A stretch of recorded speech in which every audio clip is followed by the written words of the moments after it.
It's more than 4 weeks the Academic Staff Union of Universities embarked on an industrial action. Though the federal government has met with the union at 3 different fora, the students are yet to get the lecturers back in the classroom. I am Sharon Ijason. Welcome to Labour Lens. The conversation continues in a moment.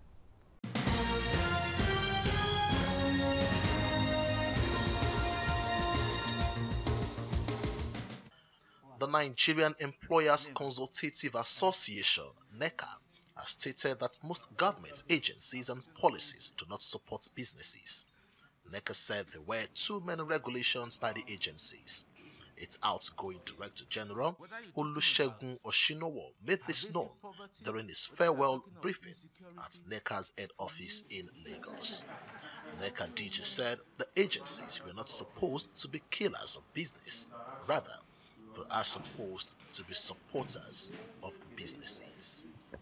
We, as the voice of business, still believe in free market enterprise.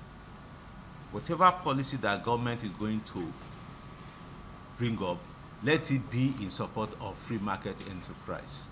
Secondly, there has been over-regulation of this economy on account of the existence of so many government regulatory bodies that are really not contributing meaningfully to the economy. Instead, they are destroying businesses. Those agencies see themselves more as revenue-generating organizations rather than business-supportive agencies.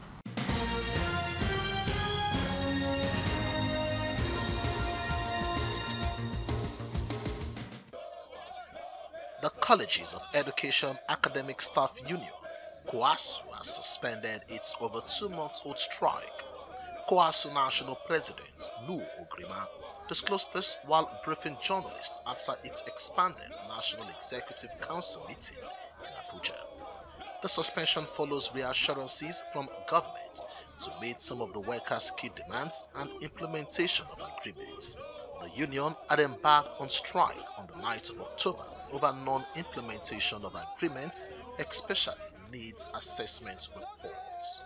Expanded National Executive Council saw the need to have the strike suspended, giving government a little time till January 29, when we shall reconvene again to assess whatever progress we may have got between now and then, because we are expecting that perhaps most of these issues would have been concluded. Then on the amendment of the laws of Federal Colleges of Education and that of the National Commission for Colleges of Education, as I speak with you, the National Assembly has that law. Okay, government have given us some promises. We have seen level of commitment on the part of the government, and we just want to give them that benefit of the doubt. And I expect government to also respect, our position. So, to a large extent, I want to believe that a reasonable government will not want to do otherwise. They want to also consider respect us. I won't give them the respect, but giving them this window of opportunity to actually prove and really do the needful.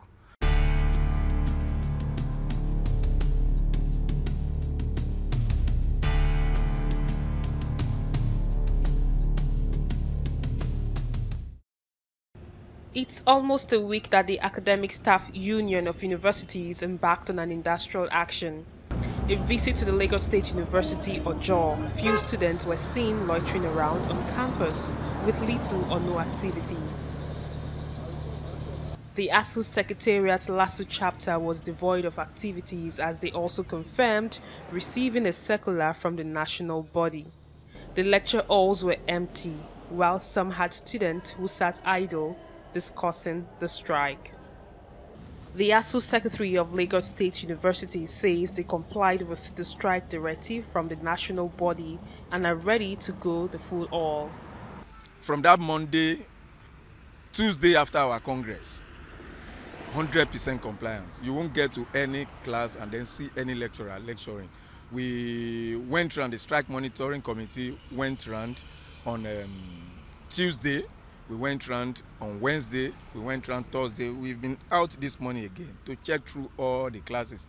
Some of the demands by ASUU are funding for revitalization of public universities, reconstruction of the current government team of the FGN ASUU renegotiating team, release of the forensic audit report on earned academic allowances, payment of all arrears of shortfalls in salaries, provision of a platform by the federal government for ASUU to engage governors on the proliferation of universities, and the release of PFA operational license to NEPENCO. During an interaction with some students I met on campus, they urged the federal government to listen to the demands of the lecturers. It's very sad because normally now we are supposed to be in classes receiving lectures, but if you look around, you see students roaming about, doing nothing. Most of them are at home. It's quite unfortunate that at this time of our journey, that ASUU could actually be going to strike on needs that we believe the federal governments are more than capable of meeting.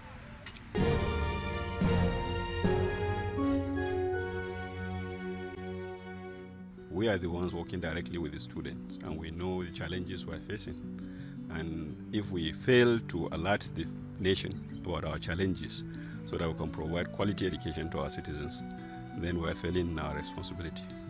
As academics, we have more responsibilities than the ordinary citizens. We have that challenge of educating our own populace so that they can understand the way forward in terms of developing our nation by providing quality training to our citizens. What Nigerian education system needs is a revolution. But if you demand less than a revolution and you say it should be reformed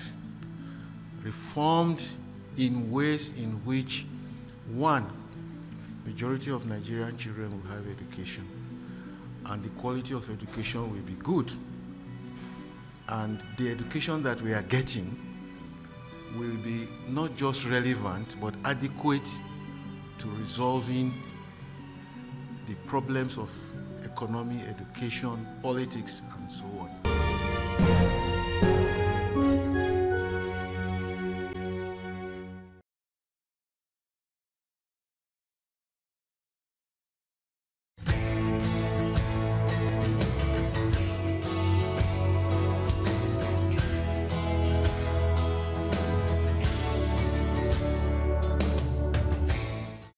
On the Profile Interview segment this week, I will be speaking with the President of the Academic Staff Union of Universities. He will be shedding light on why ASUU is still on strike despite several meetings with the federal government. Take a listen.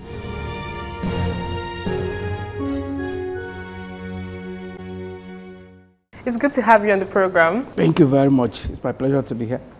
It's more than a month that the Academic Staff Union of Universities actually embarked on an industrial action. Yes. And the federal government has met with you for up to 3 times. Yes. Can you tell us why the union is yet to call off the strike? The union is yet to call off the strike because government has not brought some concrete proposals to the table. We have 4 issues that we are tracking from our Memorandum of Action of 2017. In all of these 4 areas, starting with Revitalization Fund, talking about the end academic allowances, the shortfall in salary of our members, and of course, the issue of state governors and state universities. Those 4 areas, government has not brought up concrete proposals, although we are beginning to talk about the issues. The issues have been opened up, and government is now promising to get us some concrete ideas on how to resolve the problem. But as we speak, no concrete proposal has been brought, no decision has been taken. And we, as leaders of the union, cannot go back to our members until we have something concrete to present to them. So now, can you share with us what the pulse of your members are, especially when it comes to the government's no work, no pay policy? Our members are not shaken, really. They are not bothered about that policy because it's not new to them. We know that since the military era, government has always come up with this threat that, well, if you stop working, your salary will be stopped. And they might even go further to say, we'll bring out the register to know those who are still ready to work. They've tried that over and over again. Our members have seen the futility because, for one, our members believe that what we are doing is a patriotic duty. If ASUU keeps silent over critical issues of the rot and decay in university education in Nigeria, then it means Nigeria has no future. So what we have always said is that Nigerians should also join our struggle in order to reposition our universities. And we can only do that by getting government to listen to our demands, because our demands are genuine. In 2012, government went out to carry out what they called needs assessment exercise. And it was as a result of that they came to this amount we now call revitalization fund.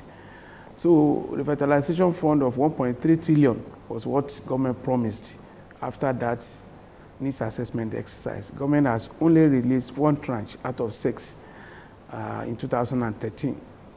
From 2013 till now, because of government's lukewarm attitude, we have a total of 1.1 trillion pending.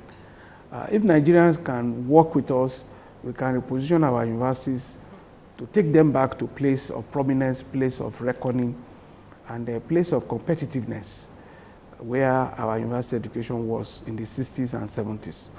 So that is why our members are not bothered. They know what they are doing really is in fact one of their duties, because our work is in 3 parts: teaching, research, and community service. Our advocacy for repositioning of university education from reversing the declining fortunes, so that we don't go the way of public primary schools, public secondary schools. Our members see that duty as part of our duty to the community service. And that is why we'll continue to intensify our advocacy for restoration, for repositioning, and of course, revitalization of universities. So our members cannot be bothered. When you talk about revitalization of the universities, especially when it comes to funds and when a particular figure is brought on the table, the perception many Nigerians have is that federal government is giving money to ASUU as a body. Can you enlighten Nigerians on this?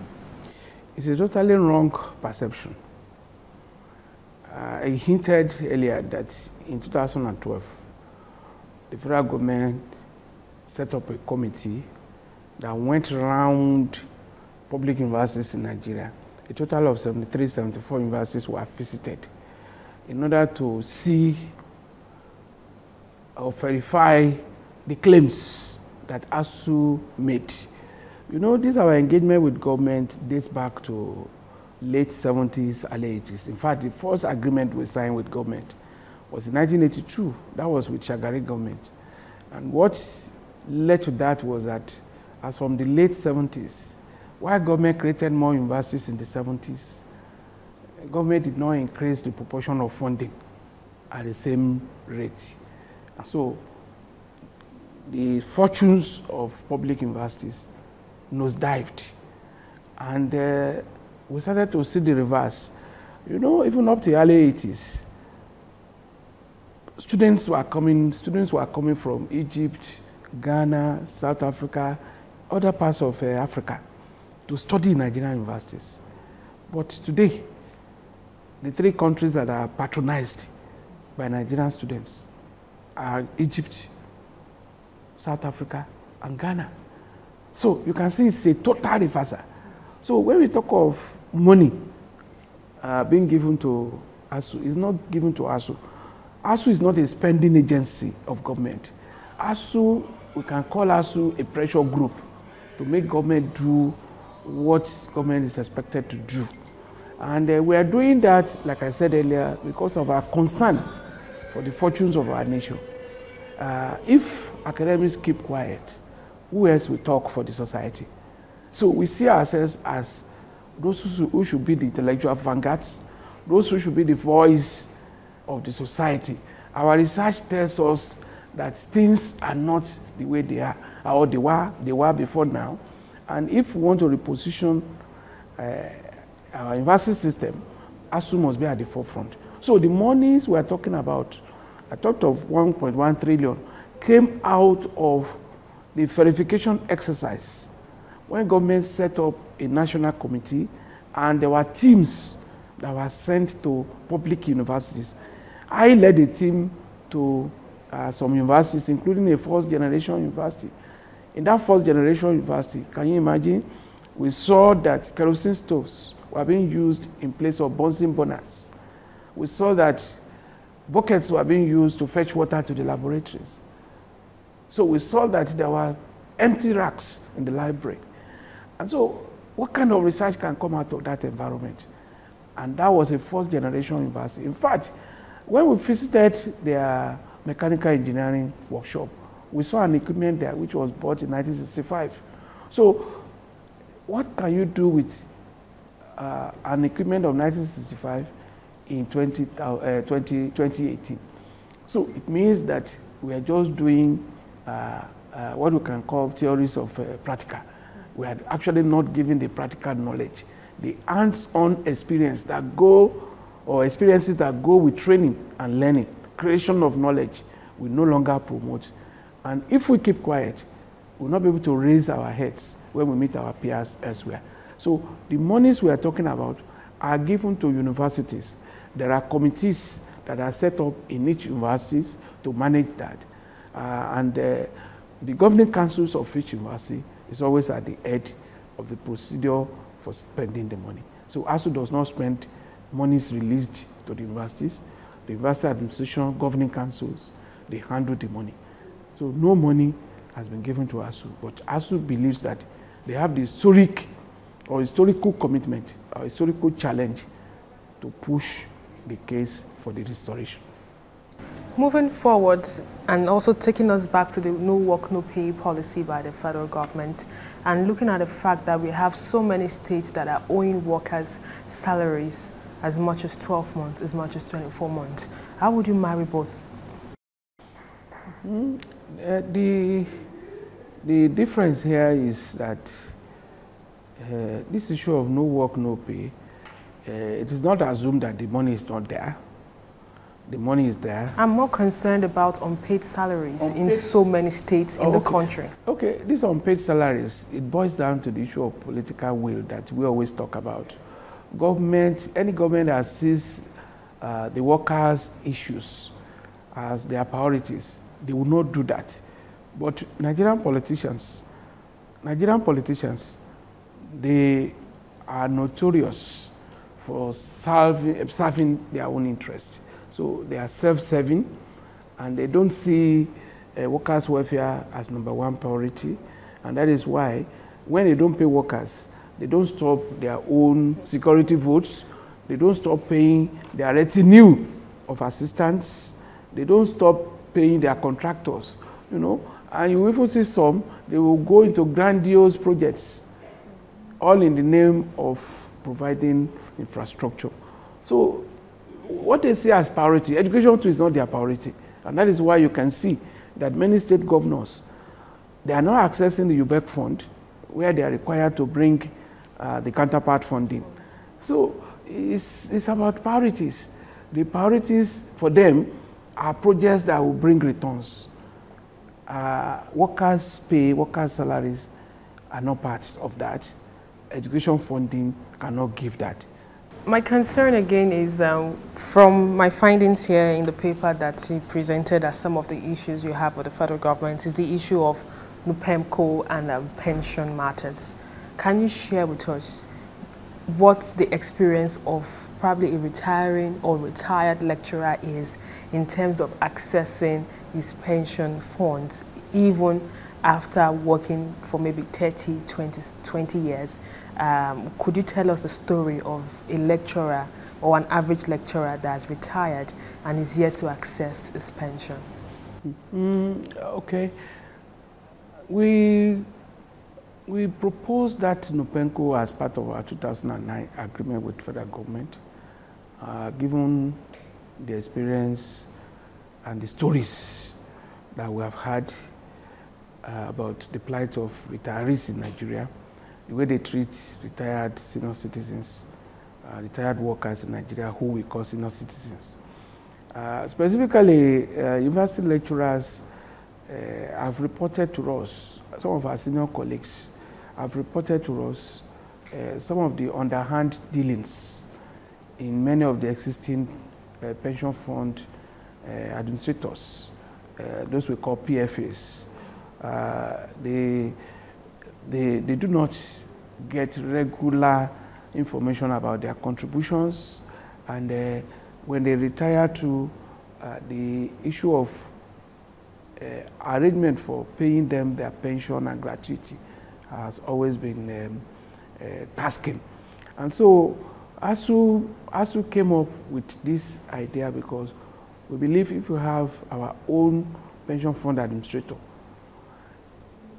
the union will be there on the board. The union will be able to prevent underhand dealings. The union will be able to forestall any situation that could lead to frustration and sudden death, because we have had it among other workers in the country. We think after serving Nigeria diligently as a researcher, as a scholar, our members should be allowed to enjoy their old age. So we went into it and we are pushing it because we have seen the experiences of others in the industry. Members who retired before now have brought reports to us about the kind of ill treatment. And in fact, many of them are waiting for NUPECO to come on board so that they can just transfer their accounts to the union, to the union's PFAs. Of course, we are not the only body that will run the PFA. Other staff unions on the campus are part of it, but for now, we are the ones driving the process, and we believe that it's going to stand out from the pack. Over the years, ASUU has actually made several comments as regards state governors actually establishing new state universities for political reasons and thereby leaving the old ones to suffer. Is this part of the negotiation that you're actually having with the federal government? Yes, it's part of our demands. Proliferation of universities. Proliferation of universities has become a trend in the country, and Nigerian politicians are gradually turning the establishment of universities into constituency projects. If you are a state governor today and you find that the existing university is in another geopolitical zone other than yours, you take steps either to create a campus of it. I mean, that used to be the trend, but now they don't even talk of the campus of it. They bring it, they establish new university. They just call it another name. They can call it University of Science and Technology, but all courses will be run there. So which means it's pretense. But that trend, that tendency to proliferate is not limited to state governors. And in fact, we say that it appears state governors are borrowing leaves from the federal government. You recall that the last federal government, the administration of Dr. Goodluck Jonathan, in one day created 9 universities. And those universities, today, they are crying seriously for survival. So that is what proliferation could do. And probably somebody just discovered that, no, we don't have a university in my village. So let there be a university in my village. And in order to justify the one that I will create in my village, maybe we should spread the largesse. So that happens at the level of federal government. In fact, it was reported in the news this week that the federal government was planning to establish 80 new tertiary institutions, including 23 universities. And from what we are hearing, some of these universities will be located in the domains of political leaders, and which means that these are our suspicion about constituency projects. is becoming a reality. And we fear for this country. State governments, federal government are not funding the existing universities. They are busy creating other ones. And at the end of the day, it's like they will give back to children that they don't have the capacity to nurture. And so Kwashiorkor may just descend on everybody, and we shall all be afflicted, and Nigeria will reap the consequences. So that is our fear for this country. And that is why you see us talking passionately about the future of university education. Because university education holds the ace for the transformation of the country. So finally, would you say that strike is the only language that the government can understand, and is it the only solution to ensuring that the demands that you've listed out are actually met? It appears so. It appears so when you are dealing with people that are not selfless. If, like I said, they are self-enlightened group, they will know that it is in their own interest to make education affordable, to provide quality education, to improve quality of life of the generality of Nigerians, so that they too, what they have stolen, they can enjoy in peace. At least they pass the crumbs. But here, they want to take everything. And unless you wake up and shout, they will beat you and they will not want you to cry. So they are beating us by denying us what is due to us. They are by denying Nigerians the quality education they deserve. What the Constitution says. The Constitution says you should provide education at all levels, free. But they added a caveat as and when practicable. It will never be practicable if Nigerians don't force it on them. If you don't force them to make it practicable, they will not make it practicable. And that is why we always call on Nigerians that don't sleep on your right. If you sleep on your right, nobody will wake you up.